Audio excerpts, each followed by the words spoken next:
नमस्कार, हम पढ़ रहे थे फ्रांस की क्रांति, फ्रेंच रेवोल्यूशन।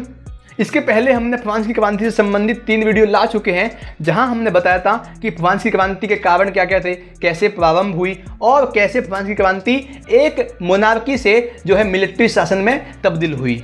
तो आज की इस वीडियो में हम पढ़ेंगे कि जो फ्रांस की क्रांति थी, क्या वो महिलाओं के लिए भी थी? क्या महिलाओं को भी अधिकार मिले थे? Did women have revolution?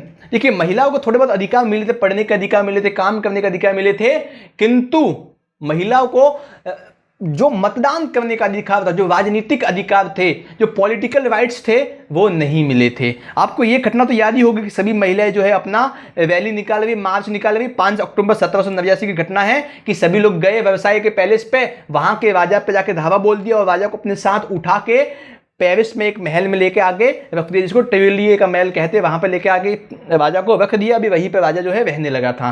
ठीक है, तो ये घटना आपको याद होगी, हमने पहले भी पढ़ चुकी इस घटना को। अभी देखिए, जो आम महिलाएं थी, जो देखिए सभी पति जो उनके थे ना, महिलाओं के पति वगैरह थे, वो सब तो गए थे कहाँ? युद्ध लड़ने। युद्ध चल ही रहा था, है कि नहीं? तो वो सभी लोग सिलाई बुलाई का काम करती थी, कपड़ों की धुलाई वगैरह करती थी, फल सब्जियां बाजार में बेचने जाती थी, संपन्न घरों में काम भी करती थी। और कुछ महिलाएं तो वेश्यावृत्ति के काम में भी थी, मजबूरी थी, शौक से नहीं थी। ठीक है ना?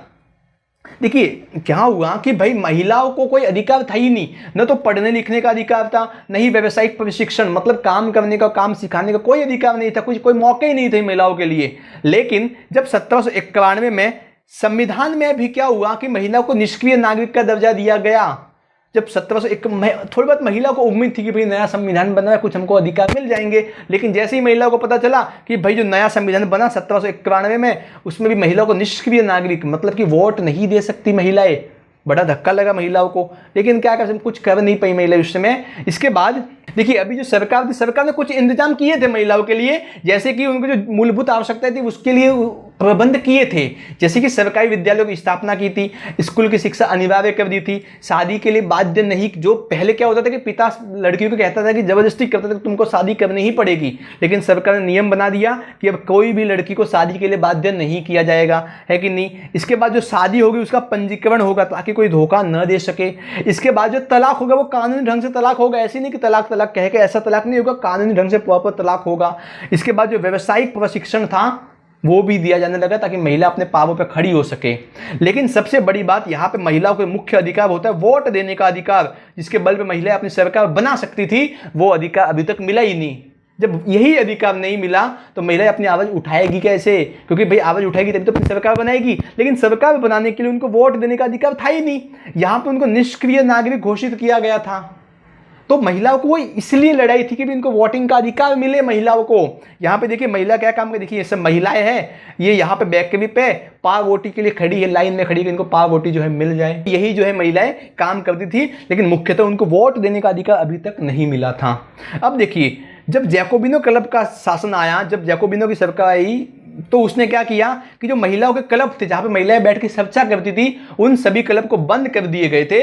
फ्रांस में करीबन महिलाओं को 60 क्लब थे। कितने? 60 क्लब, जहां महिलाएं बैठ के चर्चा करती थी। और the society of revolutionary and Republican women सबसे फेमस क्लब था, सबसे प्रसिद्ध क्लब था फ्रांस का, जहां पे महिलाएं ज्यादा एक्टिव थी, जहां पे अपनी मांग बहुत ही जोर शोर से उठाती थी महिलाएं। लेकिन उस क्लब को भी जो है जैकोबिनो शासन में बंद कर दिया गया। और महिलाओं की जो राजनीतिक अधिकारों की मांग थी, वो मांग धीरे धीरे बढ़ने लगी, लेकिन मांग को दबाया जाने लगा। जब जैकोबिनो का मतलब जो रोबेस्पियर है उसका शासन था, तो बहुत सी महिलाओं को मृत्यु दंड दिया था, गिलेटिन से काट दिया गया था बहुत सी महिलाओं को। जो आतंक का युग था, जिसको रोबेस्पियर का युग भी कहते हैं, 1793 से लेकर 94 के बीच में, इसके बीच में महिलाओं के क्लब बंद कर दिए गए, राजनीतिक गतिविधियों पर प्रतिबंध लगा दिया गया, गिरफ्तार करके फांसी या फिर गिलेटिन पर चढ़ा के काट दिया गया।